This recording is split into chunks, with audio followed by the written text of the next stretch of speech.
नमस्कार प्रेक्षकांनो. सावळ्याची जणू सावली या मालिकेच्या आजच्या भागामध्ये मात्र खूप जबरदस्त असा लेटेस्ट प्रोमो जस्ट रिलीज झालेला आहे.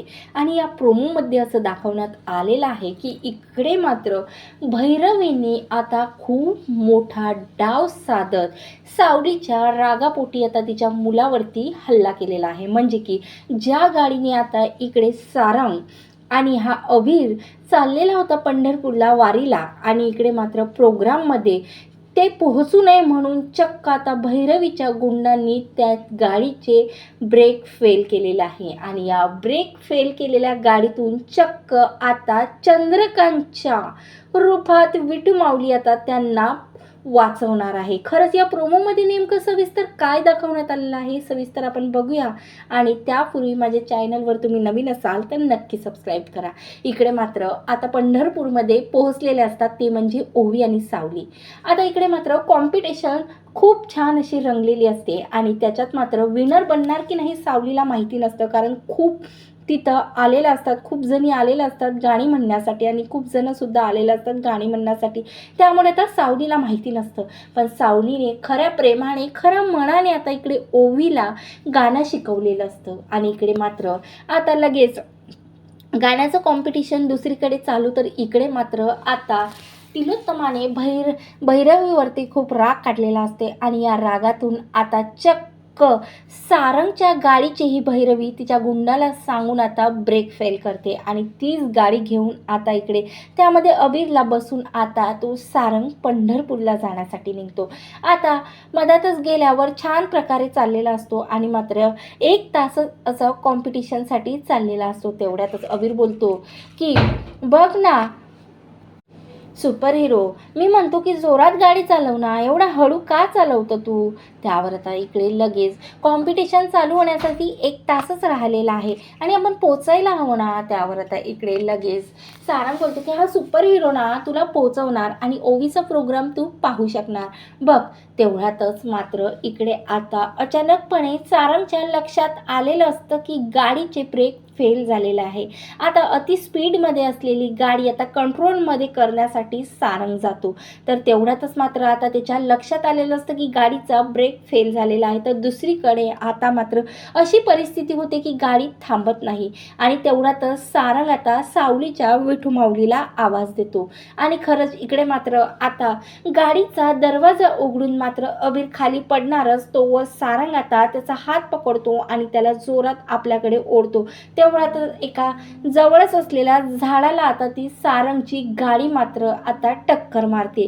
तेवढ्यातच आता पंढरपूरमध्ये पोहोचलेल्या सारंगला आता विठू माऊलीच्या रूपात चंद्रकांत तिथं येतो. आणि चंद्रकांत मात्र आता बाहेर थोड्याशा पडलेल्या अबीरला आता जवळ घेतो आणि त्याला मध्ये घेऊन जातो.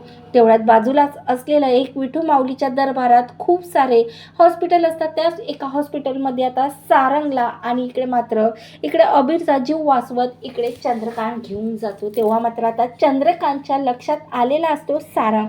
आता असं सारंगला बघून मात्र अक्षरशः चंद्रकांतच्या डोळ्यात अश्रू येतात आणि आता सारंगच्या डोक्याला सुद्धा लागलेला असतो मार. तेवढ्यातच आता इकडे मात्र लक्षात आलेलं असतं की सारंग सोबत जो काही आहे हा आपला नातूच आहे म्हणून चंद्रकांत आता मोठ्या प्रेमाने अबीरच्या चेहऱ्यावरून हात फिरवतो. आणि लगेच आता डॉक्टरांनी जेव्हा आता बेशुद्ध अवस्थेतून शुद्धीवर येतो तो म्हणजे सारंग, तेव्हा आता डॉक्टरांना विचारतो की आम्हाला इथं कोणी आणलेलं आहे. तेव्हा आता लगेच डॉक्टर एका चेअरवरती बसलेल्या चंद्रकांतकडे बोट दाखवतात आणि चंद्रकांतकडे तो धन्यवाद बोलण्यासाठी सारंग जातो. तेव्हा मात्र प्रेक्षकांनो इकडे बाप लेक समोर आल्यावरती लगेच सारंग आता स्वतःच्या वडिलाला पंढरपुरात बघून मात्र आश्चर्याचा त्याला धक्का बसतो आणि तो लगेच इकडे मिठी मारतो वडिलाला आणि बोलतो की कुठं होते बाबा तुम्ही, एवढ्या दिवस झाले किती शोधतोय, तुम्हाला माहिती आहे का आई तुमची किती वाट बघतोय. त्यावर आता इकडे लगेच राजकुमारनेच मला बंदी बनवलेलं होतं आणि मात्र मला तुला एक रहस्य सांगायचं आहे सारंग. 8 वर्षापासून कधी मी तुझ्या पुढे येतो आणि कधी तुझ्या समोर एक रहस्य सांगतोय असं झालं.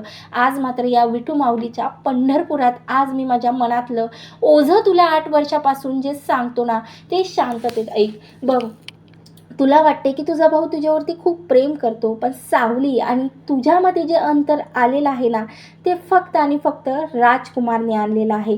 आणि तुला माहिती आहे, ज्या दिवशी सावली घर सोडून गेली, त्या दिवशीच तिला सांगायचं होतं की ती तुझ्या बाळाला जन्म देणार आहे आणि त्या बाळाचा जीव घेण्याचा प्रयत्नसुद्धा राजकुमारला केलेला आहे. आणि हे सत्य जेव्हा मला माहिती पडलं, तर हे सत्य तुझ्यापर्यंत पोहोचू नये म्हणून त्याने मला आता मध्य प्रदेशमध्ये इकडे किडनॅप करून ठेवलेलं होतं, बंदी बनवून ठेवलेलं होतं.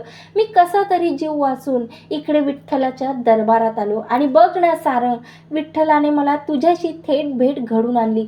तेव्हा मात्र आता राजकुमारचे हे कटक कारस्थान ऐकून इकडे सारंगला प्रचंड राग आलेला आहे आणि तो आता बाबाला सांगतो की बाबा, आज तुमच्या नातीचा खूप मोठं कॉम्पिटिशन या पंढरपुरात आहे. आता या मात्र राजकुमारला काय पनिशमेंट द्यायची, याचं कसं भांडफोड करायचं आईसमोर, हे मी नंतर बघतो. अगोदर तुम्ही चला आपण सावलीला भेटूया आणि मला सुद्धा तिला तिची माफी मागत मात्र खूप काही तिच्यासोबत बोलायचं आहे. तेव्हा आता लगेच अबीरला सोबत घेतात आणि इकडे जिथं ओवीची आणि सावलीची कॉम्पिटिशन होते तिथं आता येतात. तेव्हा मात्र आता सावलीचं आणि ओवीचं गाणं चालूच असतं आणि अशा प्रकारे मात्र लेकीला एवढ्या मोठ्या दरबारात गाताना बघून आता इकडे सारंगच्या डोळ्यात अश्रू आलेले आहे. आणि कुठं ना कुठं मात्र आता सावलीला त्याला खरंच विचारायचं असतं की अबीर खरंच माझा मुलगा आहे का.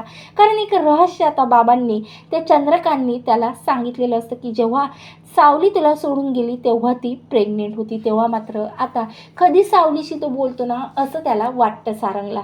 तर इकडे मात्र आता ती वेळ आलेली असते की जो पंढरपुरातल्या कॉम्पिटिशनचा विनर बनणार आहे. तर इकडे मात्र आता सारंग विठू माऊलीला प्रार्थना करतो की खरंच माझ्या ओवीचंच कॉम्पिटिशनमध्ये विनर बनू दे. आणि तेवढ्यातच मात्र आता इकडे विनर झालेली आहे ओवी सारंग मेहेंदळे. तेव्हा मात्र आता लगेच विठू माऊलीला हात जोडतो आणि लगेच आपल्या लेकीला तो मिठी मारतो. अशा प्रकारे आता कॉम्पिटिशनचं मात्र तो पुरस्कार घेत आता सावलीचा हातात घेत लगेच सारंग बोलतो की सावली, बाबाला तुला भेटायचं आहे. तेव्हा लगेच बाबाला असं समोर बघून मात्र चंद्रकांतला लगेच सावली मिठी मारते आणि बाबा खरंच तुम्हाला भेटून मला खूप छान वाटलंय असं ती बोलते.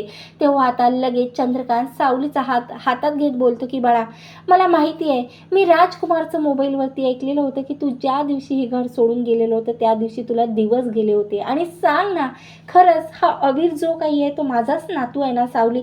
या पंढरपुरात विठू माऊली समोर तो खोटी बोलू नको सावली, तुला माझी शपथ आहे. चंद्रकांतनी अशी शपथ देत मात्र आता सारंग समोर सावलीने कबूल केलेलं असतं की हो, अबीर हा सारंगचाच मुलगा आहे. तेव्हा मात्र आता मुलाला असं समोर बघून आणि सावलीच्या तोंडून हे रहस्य ऐकून मात्र विठू माऊलीच्या दरबारात सारंगचे डोळे पाण्याने डबडबलेले असतात. त्याला आता काहीही सुचत नाही आणि इकडे मात्र थोडासा खेद सुद्धा असतो की आपल्याच भावामुळे आपण आपल्या बायकोपासून दुरावलेला आहोत. तर अशा प्रकारे आता खूप मोठा रहस्याचा पर्दाफाश या चंद्रकांत पंढरपुरात भेटल्यावरती झालेला आहे प्रेक्षकांनो.